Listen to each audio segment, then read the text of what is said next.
여러분 디스코 팡팡 타봤어요? 쌤 중학교 때도 되게 유행했었어가지고 디스코 팡팡 막 타러 가고 막 이랬었는데 디스코 팡팡 요즘도 있나 모르겠네요. 그리고 디스코 팡팡이랑 그 이제 트램폴린 같은 거 방방이 타고 막 그러고 놀았었는데 여러분 생각보다 선생님 나이가 많습니다. 예. 아무튼 오늘 이번에 중간고사의 마지막 타임이에요. 사실 필기도 올릴까 했는데 필기 너무 저의 트레저이기 때문에 그건 안 올리고 싶고 요 영상만 조금 올리고 그 필기는 수업 열심히 들은 사람만 가져가는 걸로 하겠습니다. 그래도 교실마다 제가 아마 저장을 해놨을 거예요. 그거 다시 보시면 되니까. 예, 그렇습니다. 자, 그럼 맨 처음부터 한번 가보겠습니다. 우리 제대로 들은 게 맞는지 볼게요. 우리 별 어디서 만들어져요? 바로 성운에서 만들어져요. 크기 크고 밀도 높고 온도 낮습니다. 성간물질이 많이 모여있는 거 우리 눈엔 성운으로 보이게 되는 건데요. 어느 순간 이제 중력이 살살살살 작용을 하게 되면서 점점 회전을 하게 됩니다. 크기는 작아지고 밀도 높아지고 온도 높아지면서 납작한 원반 모양으로 점점 변하게 돼요. 요 단계 중심에서 원시별 만들어지게 됩니다. 요 원시별이 전체 질량의 99%를 차지하고 있고 요 중심 온도가 1000만 K가 되는 순간 우리는 주계열성이라고 부르게 됩니다. 그래서 중심에서는 수소 핵융합이 일어나게 되고 중심 핵으로는 헬륨 핵이 생기게 되는 거죠. 그런데 요 단계에서 헬륨 핵이 모이다 온도가 올라가다가 이제 1억 K가 되면 적색거성으로 넘어가게 됩니다. 헬륨 핵융합이 일어나게 되고 중심에는 탄소, 산소, 핵 일어난다 그랬죠.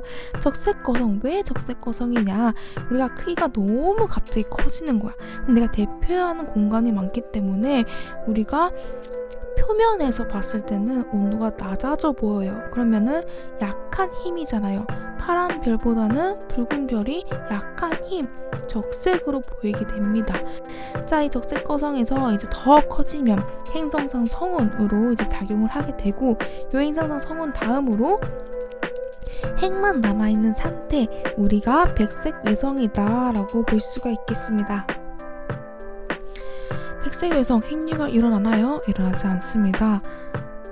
중력 수축 에너지로만 빛을 내고 있는 단계고 태양과 질량이 비슷한 애들은 이런 단계로 진화를 해요. 그러면 태양 질량보다 약 10배 이상인 별은, 너무너무 큰 별은 어떻게 되는 걸까요?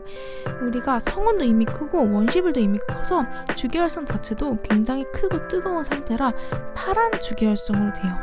중심부가 1000만 K가 도달하게 되면은 그러면 여기서 똑같이 수소 핵융합이 일어나게 되는데 온도가 훨씬 더 빠르게 오르고 빠르게 진행되기 때문에 주계열성도 빠르게 끝내고 그 다음 단계로 확 넘어가게 됩니다. 똑같이 헬륨 핵이 중심이긴 한데요. 우리 그냥 거성되는 게 아니라 훨씬 더 큰 적색 초거성으로 변하게 됩니다. 그리고 이 단계에서는 이제 최대한 끝까지 가기 때문에 철까지 중심 핵으로 만들어지게 된다라고 말씀드렸어요. 근데 철은 너무 안전하다 보니까 걔네가 이제 핵융합 하기에는 너무 힘들어서 점점 불안정해지거든요. 그렇기 때문에 초신성 폭발로 슈퍼노바 쌤이 얘기했잖아요. 그 단계로 이제 넘어가게 되기 때문에 초신성 폭발 일어나게 됩니다. 그 만들어진 원소들이 여기서 좀 더 조합이 되는 거기 때문에 금이라든가 납이라든가 우라늄 그런 애들이 여기서 이제 만들어지게 된다라고 얘기를 했고, 질량이 꽤나 큰 별들은 중심 핵만 남아있게 되기 때문에 주로 중성자 별이 돼요. 웬만하면 다 중성자 별이 되는데 우리가 그것보다도 질량이 너무너무 컸어. 그러면은 중력이 너무너무 큰 거기 때문에 자기 자신마저 잡아먹게 되는 이제 블랙홀이 되더라 라고 얘기를 할 수가 있겠습니다. 우리 질량이 너무너무 큰 별은 중성자 별이 되거나 블랙홀이 되거나 이런 과정을 통해서 이제 진화를 이제 하게 됩니다. 그럼 우리 이제 별에 대해서 얘기를 해봤으니까 우리 태양계에 있는 애들 얘기를 좀 해보도록 할게요. 태양계는 왜 생겼냐? 우선은 어디선가 거대한 소수점 폭발이 일어나게 돼요. 그러면 우와 가면서 이 태양계가 포함이 된 성운이 만들어져요. 그러니까 태양계가 만들어질 성운이 만들어지는 거지. 거기서 이제 원시 태양과 이제 원시 행성이 만들어지게 되는 원반이 형성이 되게 됩니다. 원시별 주변은 굉장히 뜨거워요. 여기 주변에서 살아남으려면은 녹는점이 높은 무거운 원소들만 남아있게 되거든요. 그렇기 때문에 여기는 약간 금속, 암석 같은 애들이 원시별 주변에 남아있게 되고 얘네끼리 부딪히게 돼요. 그렇기 때문에 이제 태양 주변에는 좀 단단하고 좀 금속인 크기가 작은 이런 지구형 행성이 이제 탄생을 하게 됩니다. 수, 금, 지, 화가 그런 특징들을 갖고 있는 상태이고 보통은 이제 밀도가 높고 위성은 없는 그런 애들이 이제 지구의 행성으로 만들어지게 되고 저기 멀리는 조금 가벼운 애들, 좀 찌끄러기들 뭐 이런 애들이 이제 저 멀리에서 이제 구성이 되어 있기 때문에 걔네끼리 부딪히게 되는 거 우리 가스형 행성이 목성형으로 이제 이루어지게 됩니다. 가스형이기 때문에 훨씬 더 크기가 크고 이제 위성들도 있고 띠도 만들어지고 이런 식의 형태로 이제 목토천해가 만들어지는 거 보실 수가 있겠습니다. 그래서 우리 이런 식으로 수금지와 목토천해가 다 만들어지게 되고 또 원시별이 이제 주기활성으로 바뀌게 되면은 이제 원시 행성과 태양계가 형성이 되는 거예요. 자, 그러면은 태양은 봤어. 그럼 우리의 지구는 어떻게 만들어진 걸까요? 우리 아까 지구형 행성에서 조금 더 자세하게 보면 미행성체끼리 부딪힌다 그랬잖아요. 얘네가 톡톡톡톡 계속 부딪히니까 얼마나 이제 화를 많이 받았겠어. 미운말 고운말 이렇게 다 받고 있는데 그래서 속으로 들어가 보면은 굉장히 부글부글 끓는 마그마 바다 형태로 이루어지게 됩니다. 굉장히 뜨거운 마그마의 바다였기 때문에 수증기는 다 올라가게 돼요.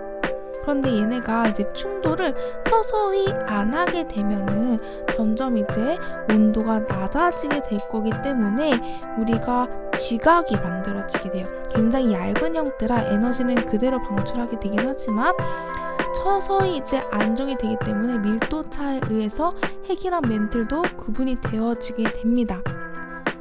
그럼 우리 올라가 있던 수증기는 이제 온도가 감소하니까 다 내려오겠죠. 그래서 우리 비가 엄청 많이 내리게 됩니다. 거의 다 잠기게 돼요. 그런 형태를 원시 바다다라고 보통 얘기를 하게 됩니다. 그래서 지각도 생기고 바다도 생겨요. 이 상태에서 뭐만 있으면 돼? 생명체만 있으면 되겠죠. 우리가 처음에는 바닷속에서 이제 생명체가 먼저 만들어지기 때문에 서서히 우리 생명체가 출현하게 된다. 근데 왜 바다에서 만들어지냐? 아직 오존이 없거든요. 바다 밖으로 나오면 다 이제 자외선에 다 들어가기 때문에 우리 바닷속에서 천천히 생명체들이 만들어지게 됩니다. 지구가 보면은 서에서 동으로 이제 회전을 해요. 그리고 자전도 하고 공전도 하고 많은 행성들의 공전, 자전 방향들이 동일하고 우리 같은 공전 궤도면을 갖고 있어요. 그렇기 때문에 같은 태양계에서 태양계 성운에서 회전하면서 만들어졌구나 라는 얘기가 나오고 됩니다. 자, 이 과정들, 진화하는 과정들 이제 영상으로 다 봤는데 한번 훑는 걸로 이제 이해를 하시고 필기 보면서 공부 꼭 해보시고 시험 문제는 어렵게 내겠습니다. 근데 어렵게 낸다는 게 말장난 한다는 얘기니까 말장난에만 속지 않으시면 되거든요. 화이팅! 할 수 있어요, 여러분. 감사합니다.